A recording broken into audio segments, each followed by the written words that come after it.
incidents. NTSB's made a number of recommendations regarding emergency response, and oftentimes there's just confusion about what emergency response even is. Companies are required to have, emergency response plans. Liquid companies are also required to have facility response plans or spill response plans, and sometimes those discussions all get cross-threaded and people are talking past each other because they're talking about different things. So we kind of have a panel of a couple of people from industry that have to deal with all these issues, and both the federal regulators and the state regulators up here today to kind of talk about emergency response. How quick is quick enough? How do we better engage local emergency responders? Because as I was saying in the last session, the federal pipeline safety folks and the state pipeline safety folks really want this engagement to happen, and the industries are under regulations saying they must try to make it happen, but there isn't anything that requires the emergency responders to pay any attention to anybody. So how do we make that work? So we're going to hear from 4 individuals this morning, and the first person who just disappeared, okay, is Steve Fischer, who's the Director of Program Development for the Office of Pipeline Safety within PHMSA. And we've got Steve's presentation up. We're ready to go. Mr. Fischer.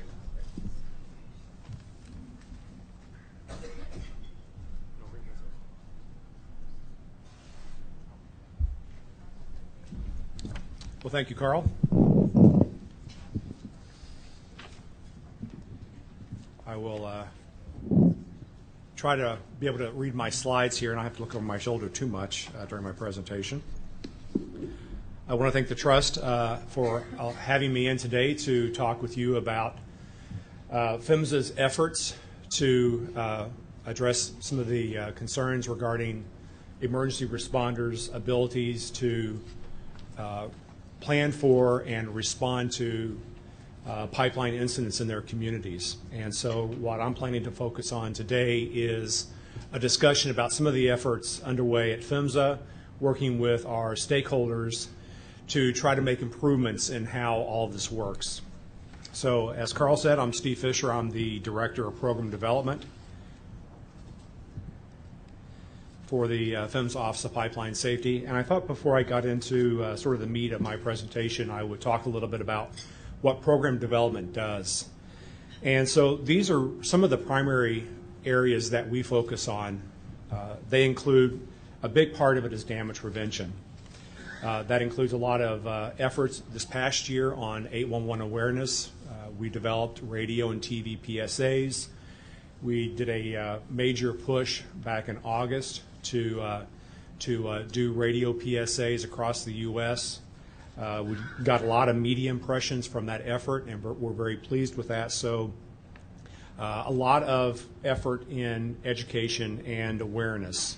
We really work with all stakeholders, and when we're talking about damage prevention, that's pipeline operators, one-call centers, the states, excavators, locators. Our goal is to make sure that there's a level playing field, and so when all of these stakeholders come together, that we're working collectively to come up with solutions that are going to be, implemented, that can be implemented across the industry. We work a lot with Common Ground Alliance. We work a lot with the Pipeline Safety Trust. Also, part of our damage prevention efforts, we have the state damage prevention grants, which are made to our state partners or the state one-call centers to address improvements on the 9 elements of developing an effective damage prevention program. Public awareness, we do a lot of work with public awareness. We were responsible for developing the inspection guidelines for public awareness, the inspections that have been going on this year through the end of the year, at least for those that are being conducted by PHMSA. Our goal is to complete those public awareness inspections by the end of calendar year 2012. We also will be working again with the RP 1162 committee to talk about the revisions that have been made for the second version of the RP, as well as possible changes that need to be implemented based on lessons learned that have come out of this inspection cycle. You've heard a lot about the National Pipeline Mapping System today. That's also within program development. We work to try to get the message out about the availability of the NPMS. That's always a challenge for us. But we want to make sure that any federal, state, or local official, including emergency responders, who want to have that information, we certainly think that having that information is sort of the baseline of understanding pipelines within your community. You need to understand what those, at least in the case of the NPMS, what those gas transmission and hazardous liquid pipelines are that are in your communities, where they are, what they contain, and who to contact if you have any questions about those pipeline facilities. So we work real hard to make that information available. We also have online tools of the public viewer that allows the public to access that information. It's a slightly different level of detail that you see, and I'll get into some of those details here in a few minutes. Another effort that we certainly have been working with the Pipeline Safety Trust a lot over the years with is PIPA, the Pipelines and Informed Planning Alliance, which deals with population encroachment on pipeline rights-of-way, and how do we work together with local officials, developers, and pipeline operators to make better land use decisions regarding new development near those existing pipeline rights-of-way. Our CATs, which are our Community Assistance and Technical Service Managers, we have several CATs here in the room today. We work with those CATs to try to coordinate a national strategy, and they really are a great resource for local governments, for the public, in trying to address your pipeline safety concerns. I have put a brochure back on the back table. It looks like this. I think there probably are enough copies back there. And this brochure includes all of the CAT's contact information on the back. There is one correction. John Jacoby, who was a CATS with the Southwest region, is no longer with PHMSA. So if you have any, if you're in the Southwest region, if you have any concerns, you can contact me and I'll make sure to get you in contact with someone who can help you out. But a number of the programs that I'll be discussing today are included in this brochure, which is something that we developed so that when we're out meeting with emergency responders, either in conferences or other kinds of venues, that it gives them an idea of the kinds of resources that are available to help them plan for and respond to pipeline emergencies. Technical assistance grants, which the Trust is very familiar with. Those are grants that we make available annually to communities and to local groups to help them better understand and investigate concerns they may have regarding pipelines, pipeline safety in their community. And then the last item, which is the bulk of my presentation today, is talking really about emergency responders and what we're doing to address some of the outreach and education concerns. So all of the information, a lot of the information that I'm talking about today is on the Stakeholder Communications website. Carl referenced that a number of times. There is a lot of information out there. We have gone through recently trying to scrub that website, trying to make it easier to navigate, updating the information. It's a challenge when you have that much information on a website to make it easy for everyone to access. So we certainly, as Administrator Quarterman mentioned, certainly happy to work with the Trust and whomever other public advocates to identify ways of improving that website and making it easier to use and navigate. So this is really the reason why PHMSA is ramping up our efforts in dealing with emergency responders, is that we really want to increase their abilities and to ensure that they have the capabilities to safely and effectively plan for and respond to pipeline emergencies. This is sort of a theme that you'll hear today in my presentation. So just a few stats before I get into some of the other information. We've heard a lot about the extent of pipelines, the pipeline network, the number of assets that are in the U.S. And you can see here we have a little over 2.5 million miles of gas transmission, liquid, and gathering lines, or I'm sorry, not gathering, distribution lines here in the U.S. The bulk of that is over 2 million miles of distribution, which tend to be the smaller diameter, the low pressure natural gas distribution pipelines. We have about 500,000 miles of gas transmission and liquid lines. And overall, all of these pipeline assets are operated by over 3,000 companies. So that gives you some idea of the extent of who all is involved, who all the players are in trying to operate these pipelines across the U.S. and the mileage that's involved. This is a map of the generated from the National Pipeline Mapping System showing all of the hazardous liquid and gas transmission pipelines in the U.S. Just as a reminder, the NPMS only contains hazardous liquid and gas transmission pipelines. We don't have gathering, we don't have distribution. I also wanted to kind of throw in some fire service statistics. I think there were several presenters yesterday who made comments about the number of fire departments that they work with along their entire pipeline system. And it's a challenge because of not only the number of different departments that operators are working with, but also the turnover. The other challenge is, as you can see here in the numbers, the vast majority of fire departments are volunteer. Almost 68% of all fire departments in the U.S. are volunteer fire departments, 100% volunteer fire departments. So that in and of itself is a big challenge because of the turnover that occurs within those departments. And these are people who, this isn't their career. They have another job they do. So it's not insurmountable, but it is a challenge that we all have to acknowledge and identify ways to work with, within the environment that we have. There's about 1,100 firefighters in the U.S. 30% are career, 70% are volunteer.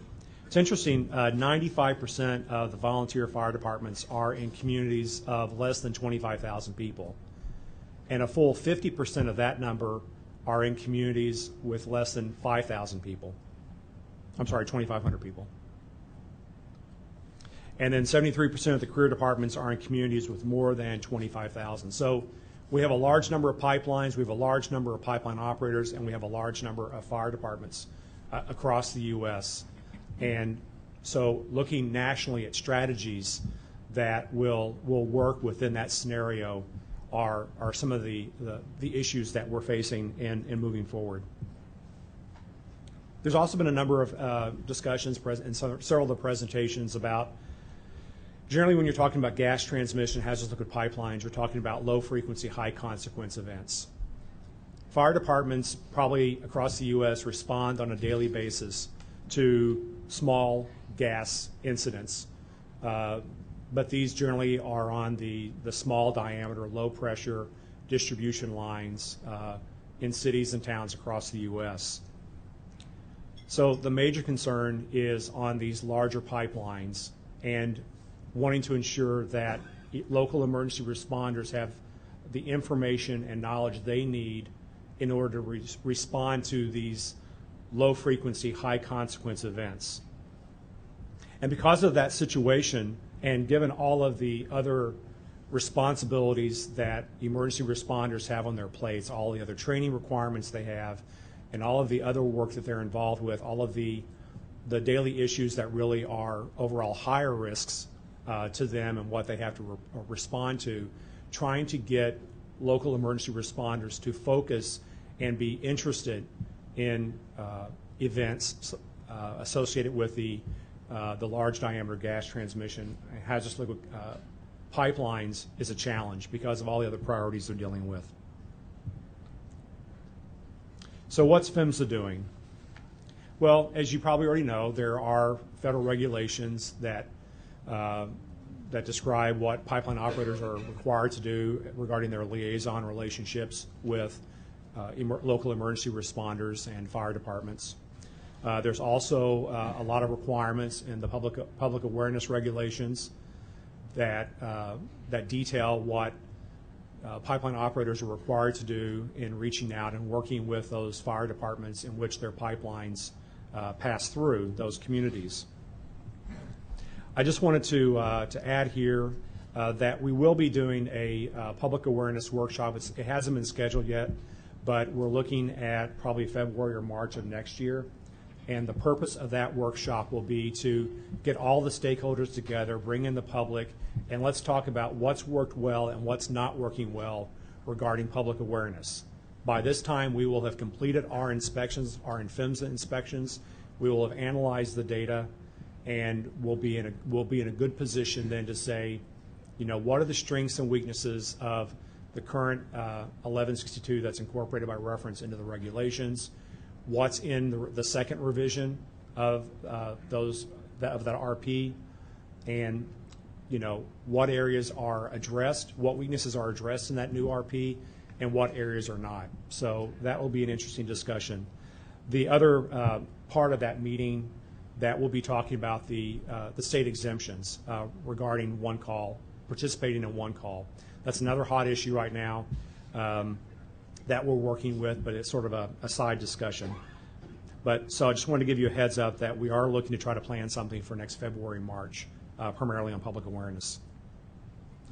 So PHMSA has been working for years. We've been trying to we've developed training material, the pipeline emergencies training material, but more recently we're trying to look strategically and say, how can we do a better job of bringing the stakeholders together and having those discussions to ensure that, you know, maybe the way we're doing this now, maybe the way, you know, pipeline operators have liaisons with local emergency responders and public awareness, maybe there are better ways of doing this. So we're getting together with stakeholders now, and we're asking those kinds of questions and trying to come up with strategies that, you know, will improve upon the way we're currently doing business. So one of the things that we've done is the MPMS. The MPMS has been now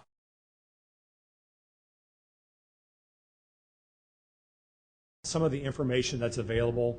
There's some background on essentially Pipelines 101 for emergency responders who might not be that familiar with responding to pipeline incidents, especially the larger pipelines.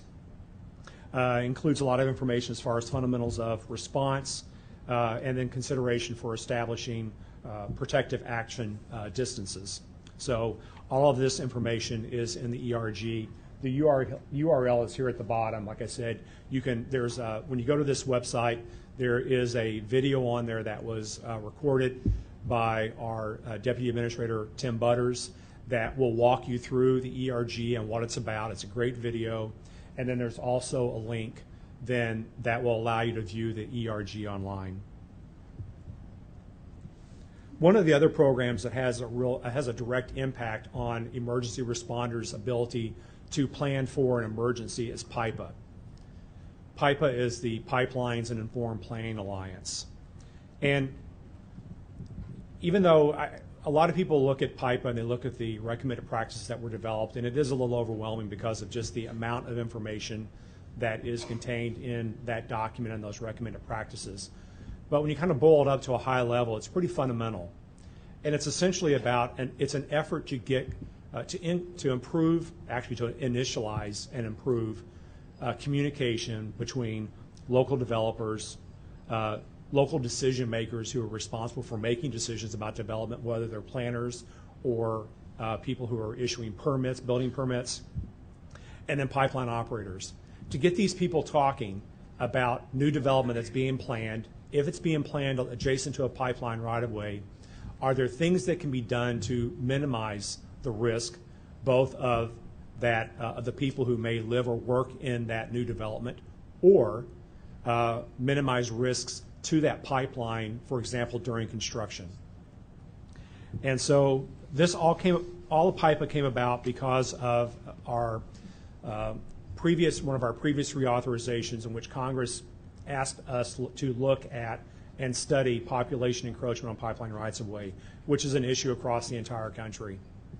And so after a number of years of sort of blood, sweat, and tears, we had a very broad and large stakeholder group that was pulled together to develop these recommended practices, issue a recommended practice. And since then, we've been working with a stakeholder communication team to try to find ways to get PIPA implemented at a local level. And it's a challenge. Just as getting emergency responders interested in pipelines and getting them to understand about the risks associated with pipelines in their communities, PIPA is very similar. I've included the URL here on the bottom of the page. It'll take you out to our stakeholder communications website. This is a graphic that we've been using for years, and it really helps illustrate what we're talking about here. We have a time lapse here of 12 years, and you can see how development has occurred around this pipeline right of way. I think this is actually in Washington State. So, this development is occurring most times without any consideration for any pipeline right of ways that this development is occurring around. And I remember going through the process of developing the PIPA recommended practices and talking with some of the people who were associated with that effort, and they were saying, we're not really worried about what's outside the right of way. And I think when you look at, for example, the San Bruno incident, this is a perfect example of why you as an operator, you as a local government official, as an emergency responder, you have to be concerned about what's going on, what could potentially happen beyond the right of way. Because when you look at the number of homes that were either destroyed or damaged, it's very clear that given the size of these pipelines that we're talking about, they could potentially have huge impacts if there's a pipeline accident. And so, a couple more examples here. One of the recommended practices is reduce transmission pipeline risk through design and location of new places of mass public assembly. Well, it's probably a little dark. I can't tell. I'm not sure how well you can see it. It might be a little dark for you. But what we have here, this building here, and this is the pipeline right-of-way, there is a right-of-way that's cutting right adjacent to, and the egress is actually cutting across that pipeline right-of-way. And there's no other egress or ingress for this facility other than going across that pipeline. So if there were an accident that impacted the ability for emergency responders to get in, what are their options? Well, if these types of decisions, these kinds of local land use decisions have occurred in a community, then they might need to consider site emergency response plans to address these kinds of situations on how they would respond and get people out of this facility if an accident were to occur. Just another example here. This is good. Once again, this is pretty dark. We have a cul-de-sac right here, street coming into the cul-de-sac, and then about a half dozen homes. And once again, there's no other way to get in or out of that cul-de-sac other than crossing that pipeline right-of-way. Probably not the best land use decision. And so in this situation, emergency responders need to know that this exists. Thank you. That this situation exists in their community, and they need to have a plan for how they would get people out of that area if there were a pipeline incident.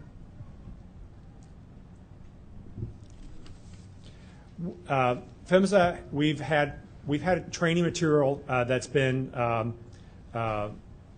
around for a number of years. We actually have a second version now of the pipeline emergencies training curriculum.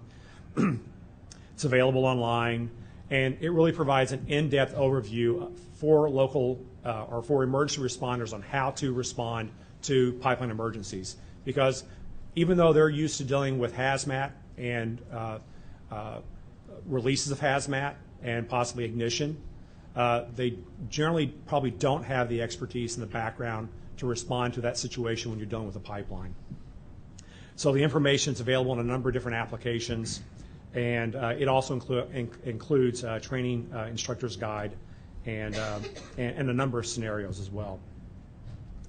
One of the other areas that I just wanted to mention is the Pipeline Emergency Response Working Group. Larry Halmerson, who will be up shortly, is one of our co-chairs for that group, along with Lanny Armstrong. He's the fire chief with the city of Pasadena, Texas. And this group, we pulled this large group together to look at ways to address training requirements for emergency responders, as well as looking at national strategies for improving or ensuring that they have the information and knowledge they need to respond to these kinds of incidents.